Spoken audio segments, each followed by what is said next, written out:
One Piece top 5 swordsmen at the end of the series, and these are the swordsmen that I predict to be the best, the top tier, the S-class swordsmen at the end of the series. Now, a lot of people are going to include people like Kizaru or people that they have a sword but that's not their main use of fighting. I have chosen to exclude some of those guys. We're just going to include the pure swordsmen, the pure people that we've seen use that as primary means of fighting. Okay, so we're going to get right into it. And at number 5, but before that, really quickly, I also want to say that characters that we have not seen but we know that they're powerful, we're going to exclude those characters as well. So characters as far as anybody in Wano, the Shogun, people are going to mention him as well. We don't know how strong he is, how good a swordsman he is. He's expected to be very powerful, but we don't know enough about him to include him on this list. So we're just going to include right now at this moment all of the swordsmen that we've seen fight and we've seen what they can do. And this is at the end of the series, so I'm predicting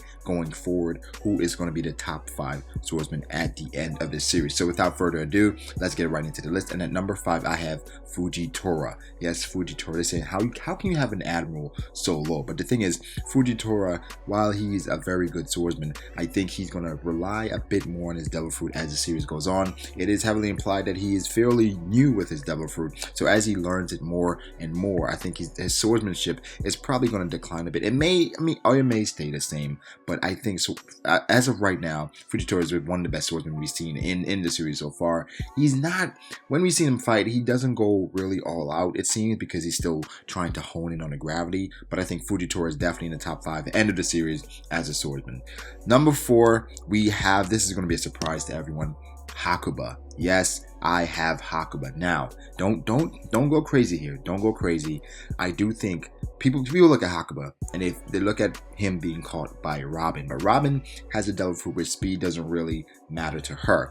Everybody else would be overwhelmed by Hakuba's strength. We saw Bartolomeo, who was one of the strongest people on Dressrosa. He didn't even want to rumble with Hakuba because he couldn't deal with the speed. He had to just block himself in and barricade himself in with a barrier, and I think this speaks to Hakuba's strength. And remember, Hakuba is being held back by Cavendish, so I predict that at some point, Hakuba is actually going to take over Cavendish's body, and that's when we're going to see the true power of Hakuba. I already think Hakuba is one of the most powerful swordsmen in the series, but we can't really gauge it now because he's being held back by Cavendish, and he's not fighting to kill because Cavendish is preventing that as well. But as far as speed and strength, I think Hakuba, once he gets those reins off of him, he will become one of the strongest swordsmen in the series, and he will definitely be a problem in the future. I'm not sure if he remains one of Luffy's commanders for the rest of the series. He may go against Luffy if Hakuba takes over Cavendish. So that's my dark horse right now. Number 4,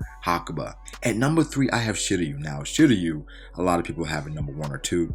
I have Shiryu at number 3 because personally, I think that Shiryu is one of the best swordsmen already, but I think that Shiryu is going to be using some tactics, not necessarily swordsmanship, to overcome all the people that are ahead of him. Now, I feel that, end of series, Shiryu is going to be definitely top 3, but to overcome the last 2 people that I see, it's not going to be strictly swordsmanship. Shiryu seems like he's a dark guy, and he used whatever means necessary to overcome his opponents. So I think he may end up beating one of these guys that's above him, but I don't think it's going to be fair game. I think he's going to use whatever it takes to win.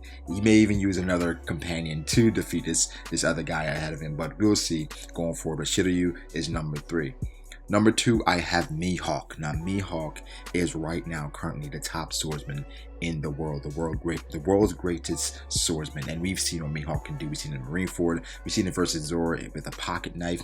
Mihawk is the best swordsman, hands down. Now, a lot of people are saying, "Wow, how can you have Mihawk and not have Shanks?" Now, I don't have Shanks on this list because I think that Shanks will not be alive at the end of the series. I just don't think that's the case. I think Shanks more than likely will be dead at the hands of Blackbeard. I think that just goes so well with the narrative and where the story is going, and it would be such great development if Luffy loses someone like Shanks, mentor, inspiration, so that would force him to develop. So I think that's what's going to happen going forward. But Mihawk definitely number 2, end of series. I think that maybe Shiryu does overcome Mihawk, but like I mentioned before, it's not going to be a tactic that's strictly swordsmanship. It's going to be Shiryu pulling out something to defeat Mihawk, because I think as far as pure swordsmanship, Shiryu will never overcome Mihawk. At number 1, everyone expected this. This is Roronoa Zoro. Now Zoro, he has been making leaps and bounds as I mean, when the series started, he's jumped. I mean, we saw his interaction with Mihawk, that whole battle,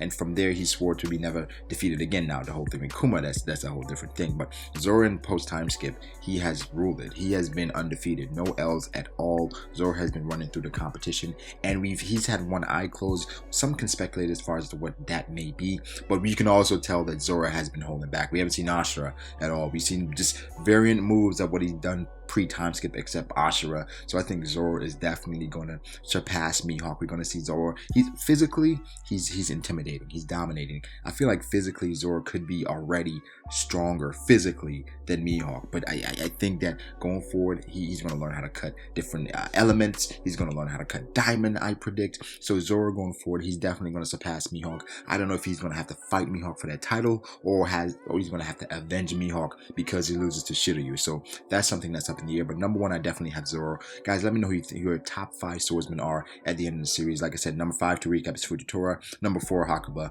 number 3 Shiryu, number 2 Mihawk, and number 1 Zoro. Like this video if you did enjoy it. Subscribe to this channel, share this video as well, and have a good day, people.